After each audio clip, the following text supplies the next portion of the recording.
daw mo.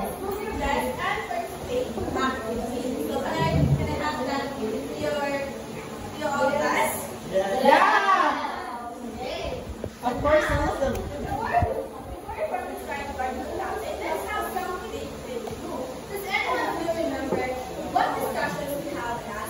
Oh no.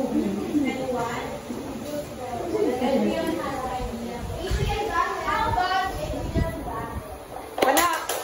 Kaya grabe na siya sabi. Uy, pagdali daw mo.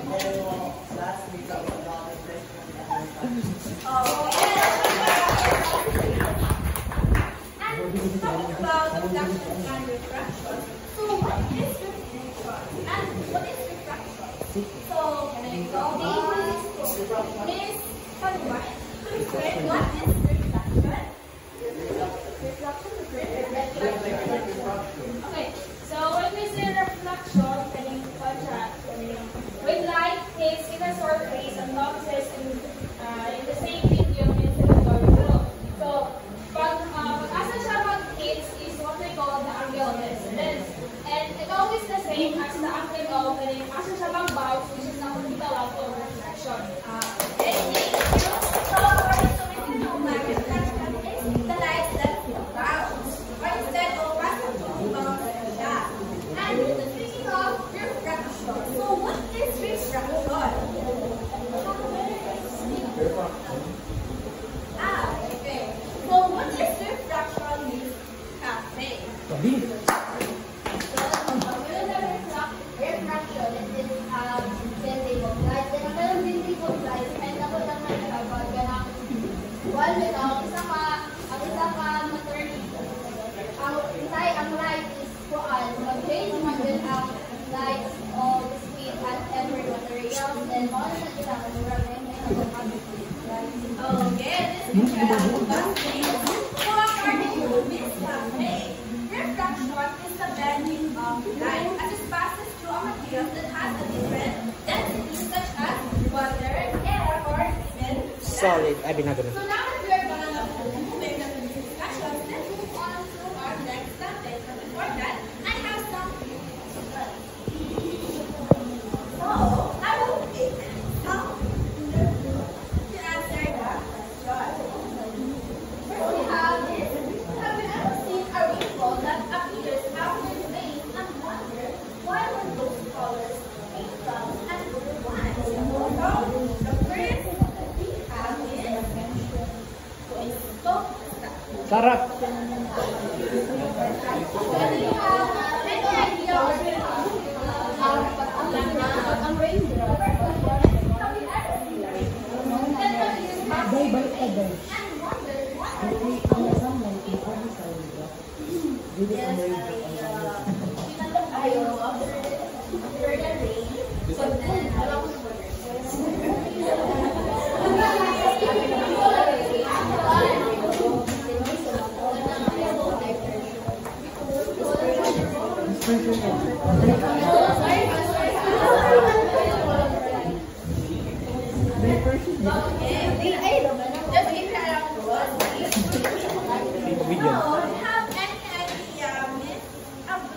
Wow! Ano ba siya? Ay, nagay siya. Ay, ko abso. Nablo.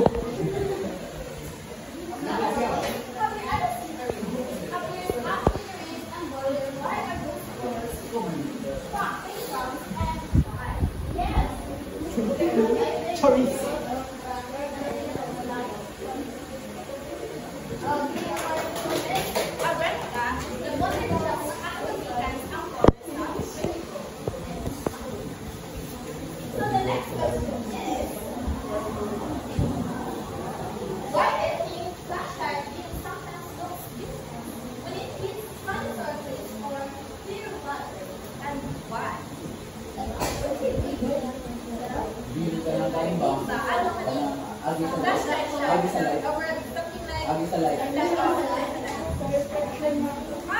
The lucky person. Miss Flores,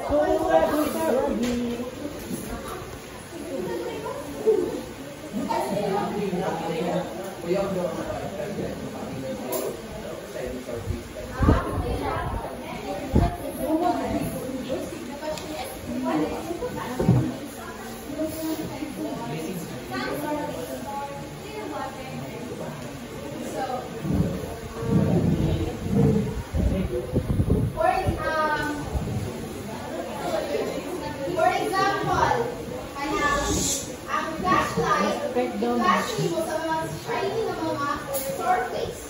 So, ang part ang materials man nag-shine sa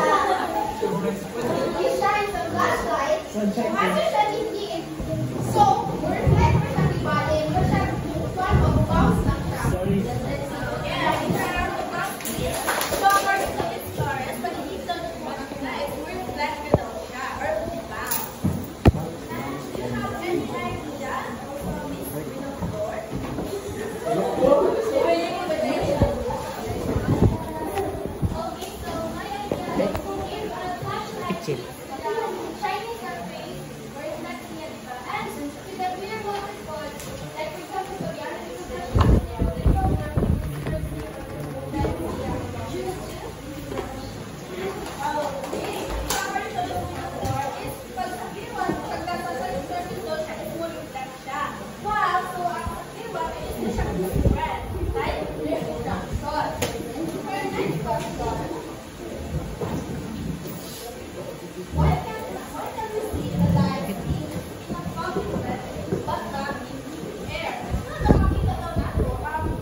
Grabe, parang natawag na lahat ng ilig ah.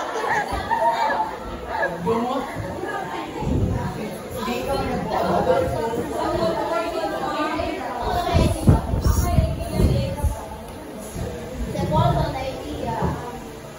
Ito ko.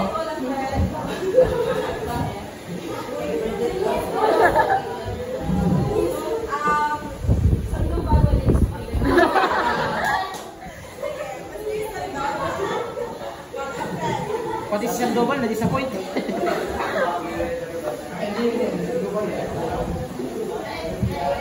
Ay tungkol sa water bitaw kay sa pamilya namin taas na tayo moisture na niya like mas stutter siya like sa interior na wala siya mas stutter na dito mo may try to is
Prepare the area.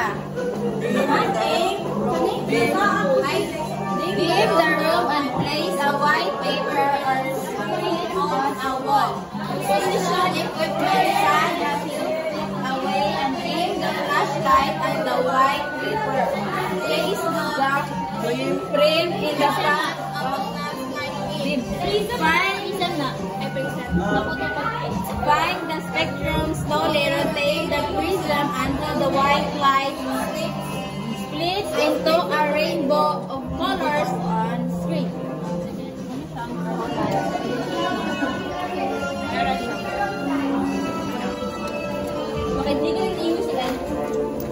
Ano siya, anak? There's a rainbow! There's a rainbow, guys! Yeah, the prism will get rainbow. Oh. Yeah! Dapat black to. reflection of Dapat black to light ako. and the refraction of unbending when the light hit daw. Saan yung tawagan dito yung prism? When the light hit the frame, it creates rainbow in the white bond paper. Pwede po ninyo siya tanggalan. However, sa black wala rainbow. Dapat rainbow ganito. Hindi siya maklaro. Ay, sa August ay siya. Kaya mo po Ano kayo. sabi? Si Gold Basta siya iba yung ang light. Oh, Masya, nagtulog na niya. Na-share mo na makuhaan. May isip na daw. Naawang. Wala. Mag-assignment. Tara. Dapat magod kay i-on gid sa iya hagyo. Tanaw lagi sa buhitan na yan. Where do you think this overdose came from prison and flashlight?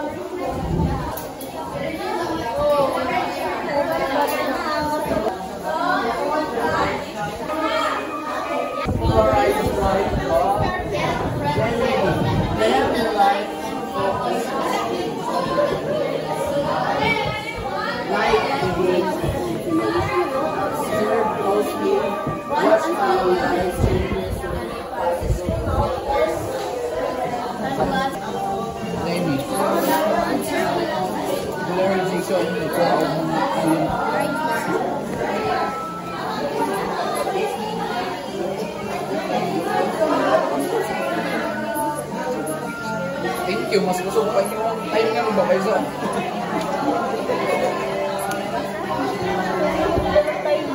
lubang time pero sa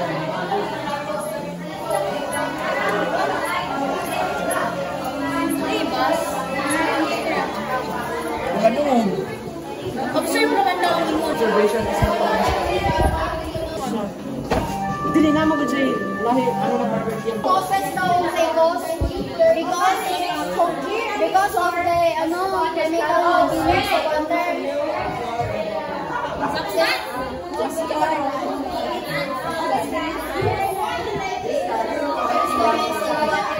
Okay, done with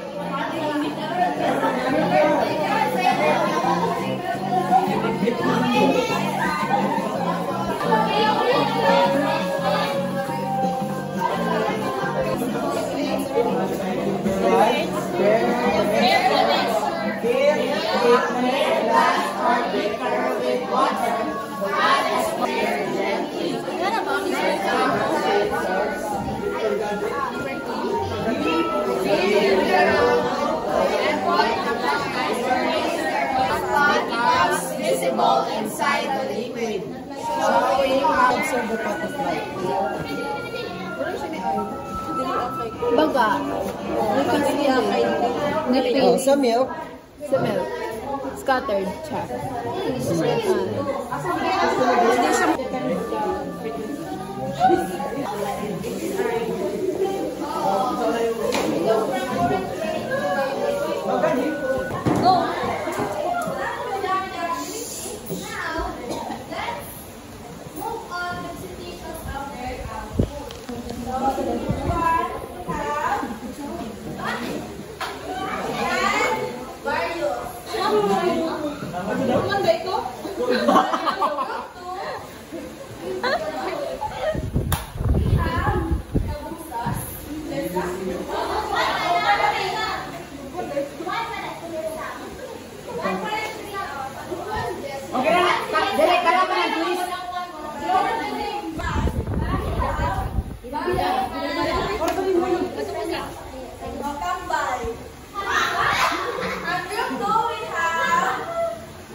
Yum na mo eh.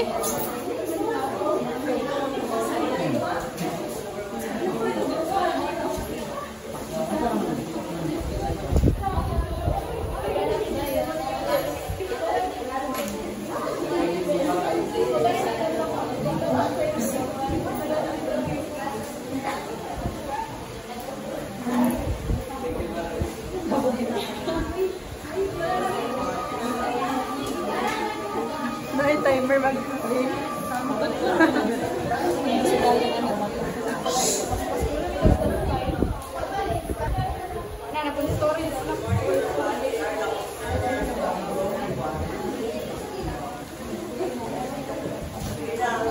Station 1, the first vision is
Laser. Ang laser, ito naging buto ng colors sa laser ng color red. And then sa flower naman, ang light is very moderate kay ang pag-mix naman sa flower kay pilit tanan sa flower kay pilit tanan. Kanyang grano or pilit tanan granules sa flower is well dissolved siya sa water kay naman po ang factor ng water kay due to its temperature. And then while ang milk type very grabe siya kapino. That's why ang iyang pag-mix sa water is very plain ko siya. Naka-affect naman siya sa light. Kaya pag tama nito dito ang laser is very scattered yun ang light dito sa whole dance na ay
why the color red is the first that we see.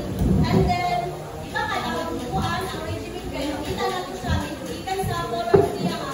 Marami na ko sa convincing ikan sa pinakahayang sa pinakangit. And that is our answer to those questions. And I will give the rest of time to Miss Flores.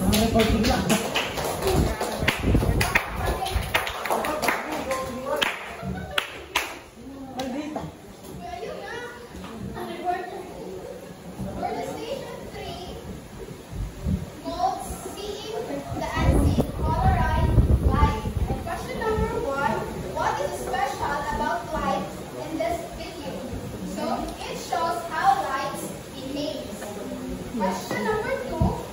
What did the telescope see around the black hole? Our answer is a polarized light that lights behave randomly. And question number 3. How does the light help us to learn about space? Our answer for this question is it can describe things up there and also give signals. That's all. Thank you.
Polarized light. So you have the light want to escape from the black hole, but since the black hole has a very strong gravitational pull, the light tends to bend and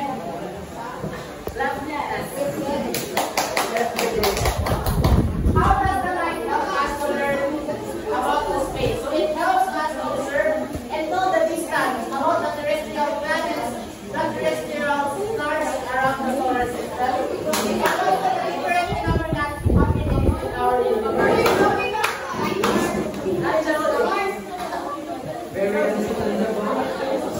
And for the station 1, the first question is, what did you notice when the light passes through a prism? So, get ready to rainbow. So,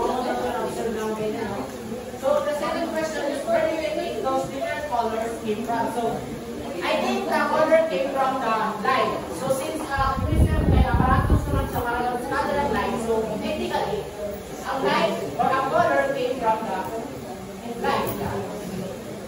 And the third question, how are the colors arranged when the light comes out? So, it depends on the frequency and also the wavelength. So, katong manipulate natin na fixed simulation last time na i-adjust natin ang frequency na depende natin sa color.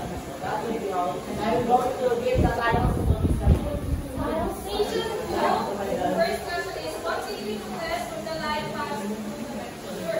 So, first, sa Mel, ang mga observed is mag-scatter na siya. Then sa floor, the path of the light is straight line. Maga siya, mag-maikot sa picture. Then sa water, the path of the light is straight. So, mag-maikot sa kanatubig. Straight siya, pero kanatubig na yan ang mga light. Sa question 2, where do you see the path of the light? Why do you think so? So yes, we can see, but it depends on the mixture or there's a mixture because of the density of the mixture. The third question is, what do you think causes the light to be visible or not visible and invisible? The same answer in question 2 depends on radius.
Yeah. And now, let's move forward to the history of Islam.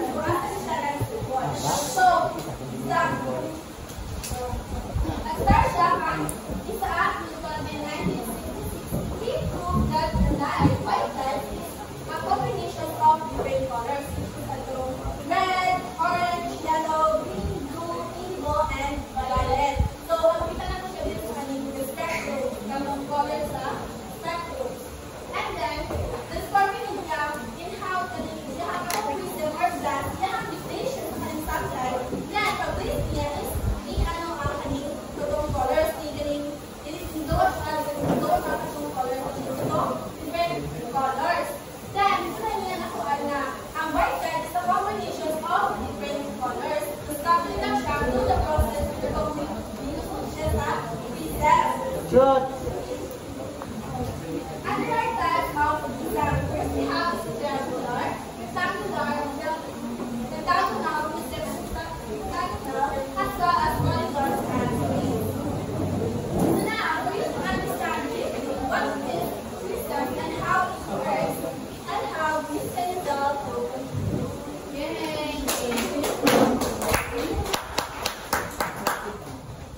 Once again, good morning. Morning. How it works. When light passes through a prism, it bends twice on entry and exit. So how it works now. So when the light passes through a prism, it will go in and it bends twice. Once in entering and once in exiting. This double refraction separates from all its spectrum of a seven color. This double refraction is like separating here when white light when white light is meron siya into its constituent colors the seven colors which is the red, orange, yellow, green, blue, indigo, and violet. This spreading of colors is called dispersion. And now let's proceed to dispersion. What is dispersion? So, the dispersion is siya ang phenomenon where the white light splits into its constituent colors like the rainbow.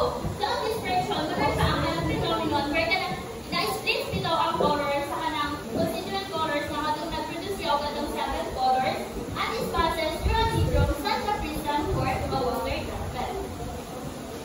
And why does light split? Light blends when it moves from one medium to another very fast. So, the bending of light. It bends the light when it moves from one medium to air to glass. When entering the light, slows down and changes direction or direction. So here is a refraction. When the light enters down, it slows down and changes the direction. That is called refraction. And each color has a different wavelength bends directly. So until here is different wavelengths. Each color has a different wavelength, causing it to bend directly. So violet light has a short wavelength that bends sharply, while the red light has a long wavelength and bends gently. And the secret behind the rainbow. A rainbow forms when sunlight passes through raindrops in the air. Each raindrop can align prism, light bends, reflect, and spread inside the drop. So, the secret behind the rainbow is the rainbow formation. A rainbow formation forms when sunlight now is passed through the raindrops in the air. And when ang raindrops is ang raindrops as a prism. So, nag-act siya as ang raindrops is nag-act siya like a tiny prism. And then, there is a light bend, reflect, and spread inside the drop. The light interaction, light bend, reflect, and spread inside the raindrop, creating the rainbow effect. Okay, and let's check your answering it. Hi, perfect na po yan.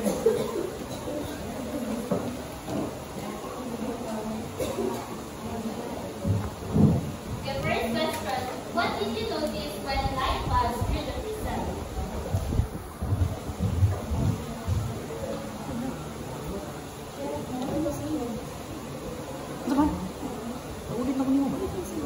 Second question is, where did you think those different colors came from?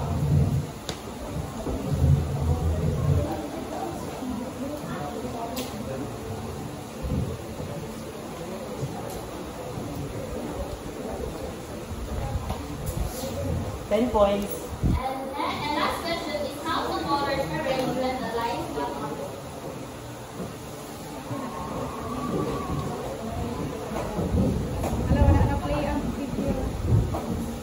Okay, let's check on continue is correct. So the question number 1 is why did you notice when the light passes through the precepts?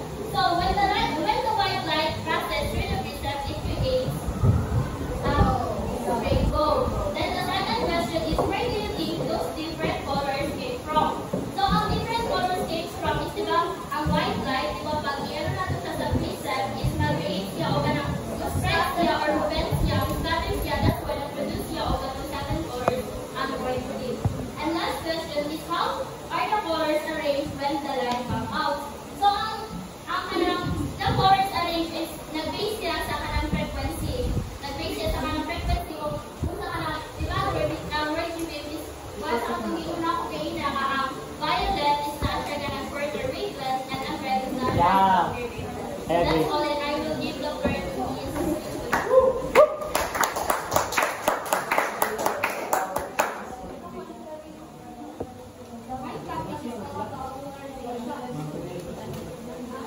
What is polarization? Polarization is a magnetic field that specifies the chemical transverse wave. Direction of oscillation is perpendicular to the direction of the wave. The polarization is like a filter in light wave. It follows the direction of light rays by wave. So the polarization is applies or applying the transverse wave. So like for example, is maguling ka rope. So we move the long rope up and down, that is a vertical. So we move the long rope to right and left because that is a horizontal wave.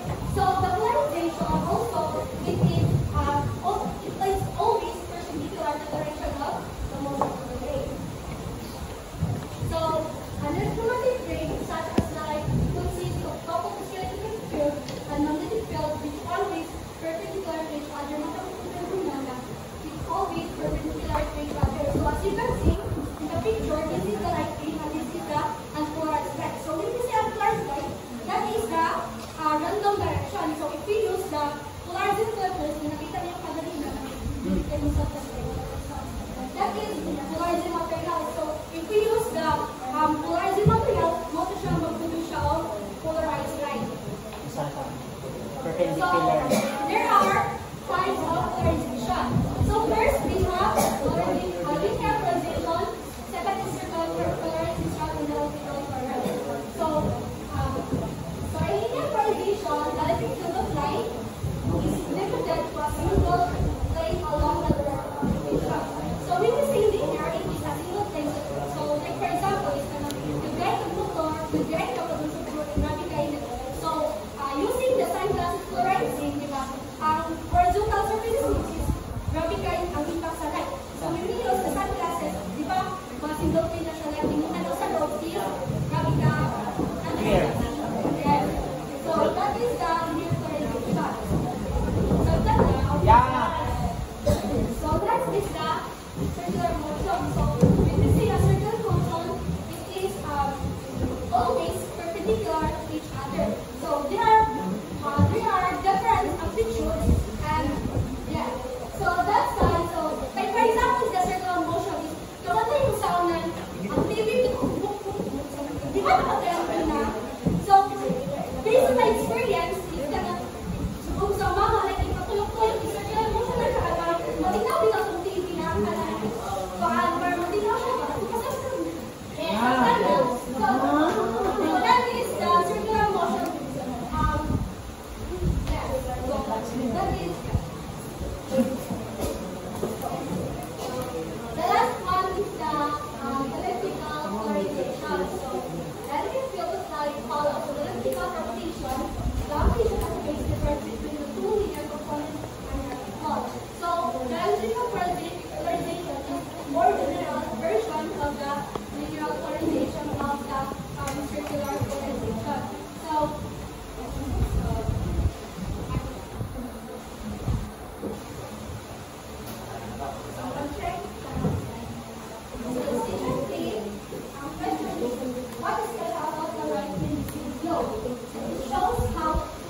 Yeah.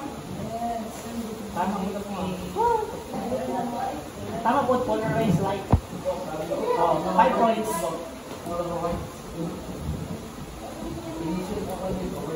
Number 3 is how does light help us to learn about the speed? So, constantly it can be described because of course it can be signals because of the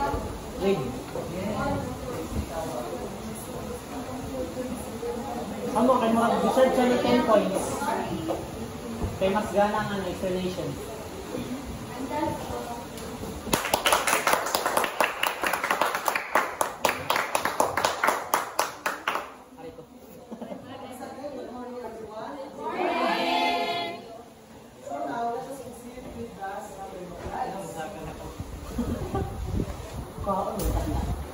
Okay, scattering of light.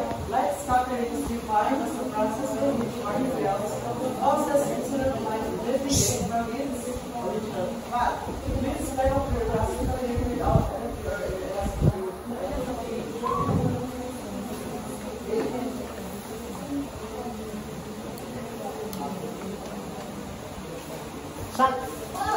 Shot ko na parts!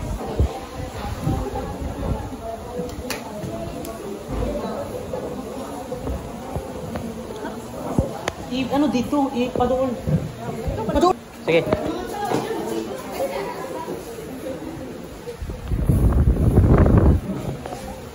Okay, once again, good morning everyone. Good morning. Okay, so scattering of light is not so. The scattering of light is observed at the station 2. No? So, station 2, diba, we have 3 different mixtures. Those mixtures are water with milk, Water, flour, and water lang. water. Yeah. Water. No, so observation nyo kanina, iba ba yung yung behavior ng light? Yes! Yes. Yes. Why, no? Why? That is because of the Tyndall effect. So, water, the plain water is called solution. The water with milk is called colloid, and water with flour is called suspension. So keep in mind that these particles or these mixtures have different particles in it, and those particles have different sizes. So masasabi natin na sa water particle, ang particle na sa water, ang size only is 1 nanometer, lesser than 1 nanometer. And sa milk naman is Balo lagi sa 1 nanometer to 1,000 nanometer. And sa flour naman is 1,000 nanometer mataas na. So what does that do? Yung sa mga size na yun. So, this one, sa water, ang sa ganyang observation ninyo sa sa water, so ang observation nyo dito is that the water is clear and visible. Okay, clear. So, sa clear or thin. So, that is because of the particles in it. So, ang particles sa water, sa plain water is mas maliliit man sila. So, kapag dumaan yung light, is more free ang pagdaan sa water. So, walang mag-scatter sa light. Now, clear ba? Okay, so next naman sa our colloid solution, colloid mixture, no, sa water with milk. Ang water with milk is 1 nanometer to 1,000 nanometer. So, masasabi natin siya na medyo mas maliit siya, no? So, ang observation ninyo is, okay, observation ninyo is cannot, so, sa milk is cannot penetrate. Then here, little line. Then here, scattered. So, why does that happen? Bakit mas nag-scatter yung light sa colloid mixture? That is because maliit man ang granules ng milk. That's why mas nag-dissolve siya sa water. And mas nag-dissolve siya sa water, yung particles is mas na-cover yung mixture. And that yung light sa glass, dadaan pa siya sa maraming particles. And pag dumaan siya sa maraming particles, mag-interact siya. And pag na-interact siya sa particles, ang mangyayari is, ang light is magbabounce in all directions. Ang mangyayari doon is mag-scatter siya. No? So, next is the suspension mixture. So, ang kanina, di ba, ang sabi ko is, ang size net ng flour is, ang mixture nito is, ang particles is, 1,000, greater than 1,000 nanometer. Which means, mas malaki talaga siya compared sa dalawa. So, di ba, ano dyan, ang ginagawa nun sa, sa behavior ng light is that, so, flour, moderate,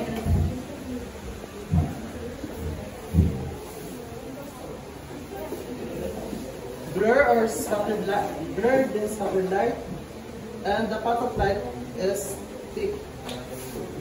So, why is that? So, because dahil mas malaki naman yung particles na nandito sa suspension, which is flour, hindi siya mag-dissolve ng ayos. And some of those particles, kita niyo yung dito, no? Some of the flour, nasa baba. At nasa ilalim sila nagsettle. And nagsettle sila sa ilalim, what that do? In the behavior of light is, syempre, mas makaka-penetrate yung light sa glass. Because yung other particles is nasa ilalim man, and yung nasa gitna na particle ay now light can pass through more, di ba? Okay.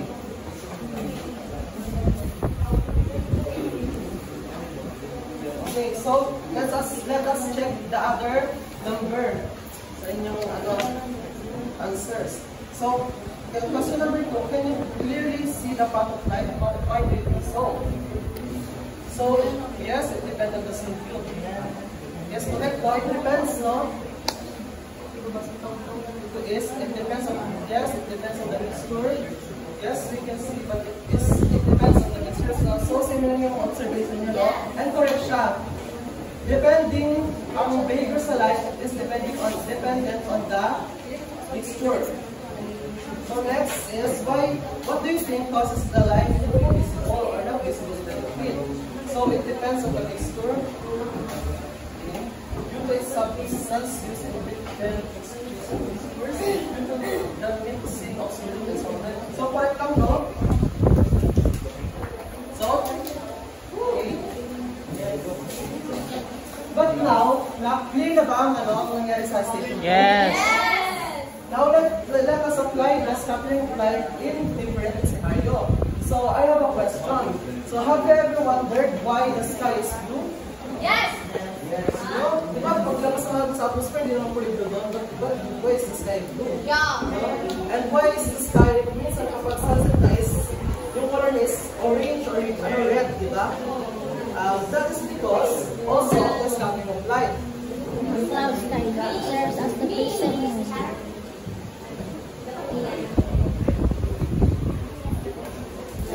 And that is because of the Rayleigh scattering. So Rayleigh scattering is the deflection of light by particles much smaller than its wavelength. A phenomenon that is responsible for the color of the sky that are reduced from the sunset. So, di ba na-explain naman kanina ng aking kagrupo na ang light have different colors, di ba? And those different colors have its correspondent wavelength, no? So those wavelength, so particles much smaller than its wavelength. Tignan nyo dito sa image. Ang sunlight is may hit ang atmosphere of the earth and the sky. So pag na-hit ng sunlight, ang sa sky, ang atmosphere is mag-scatter siya. Because, di ba, as we all know, ang atmosphere natin is consists of different kind of things. No? Elements. So, gases, dust, water droplets, di ba, iba siya. So, why is the sky blue? That is the question, di ba?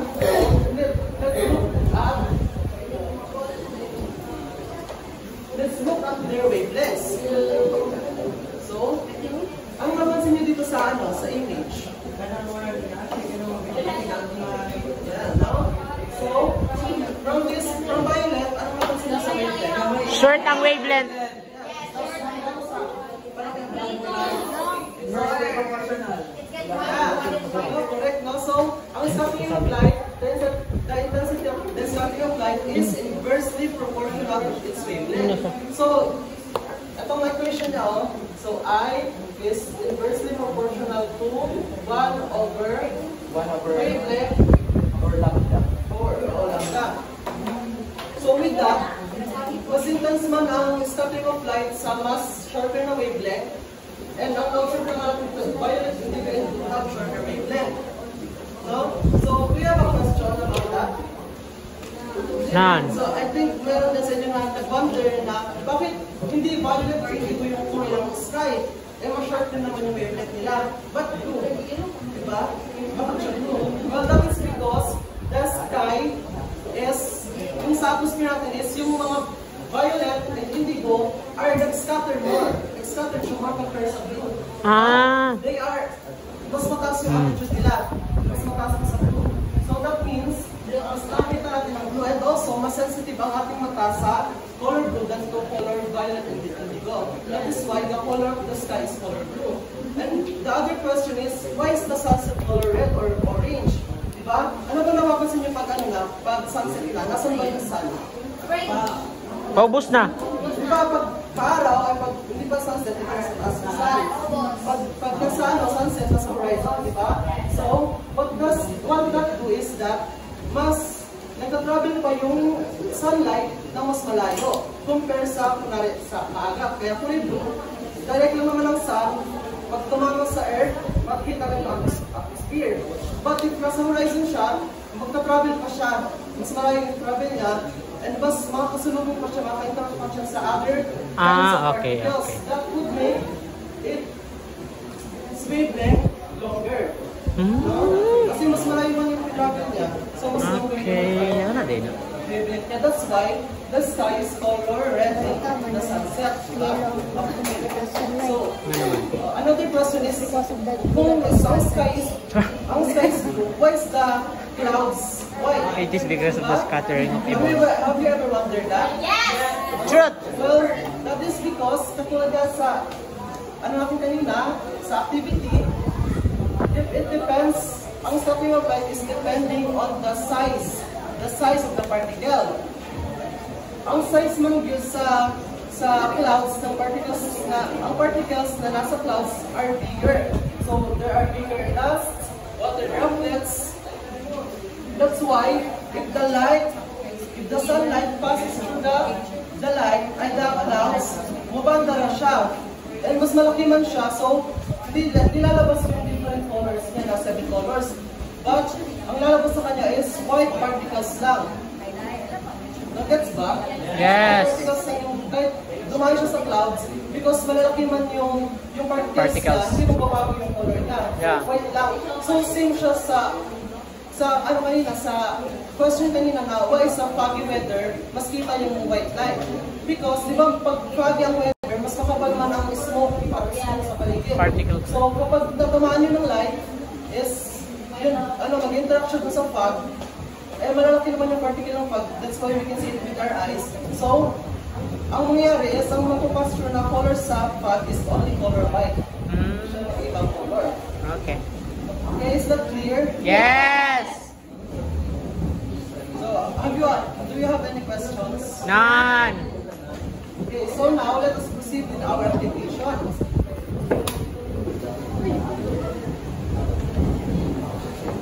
Okay, think of a real-world scenario that reflects the concept we explored in our first station. Explain how it shows the principle of dispersion, polarization, or scattering of light. So, we were considering this group and section. So, one, ang gagawa niyo ng real-world, ang hanapin niyo ng real-world scenario is station 1 po. So, ano ba yung kaya sa station 1? Yeah, so, the dispersion, no? So, station 2, what happened in the station 2? Right. So, what happened to the station 3? So, with that, yun yung hanapin ng real-world scenario. Okay, now, let's isa-isa.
Ang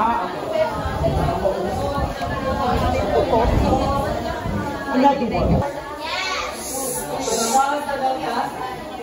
Tawag ako sa first number groups. So, sa group 3, I want to call on Miss Kathleen. Hoy, quiet ka! I want to call on Miss Kathleen.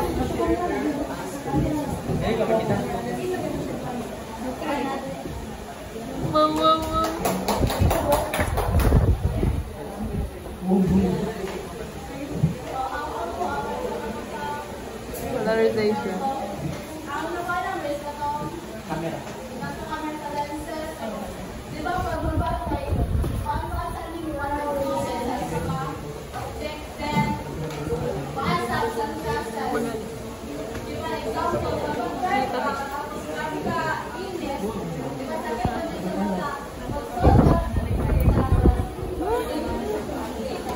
Yay!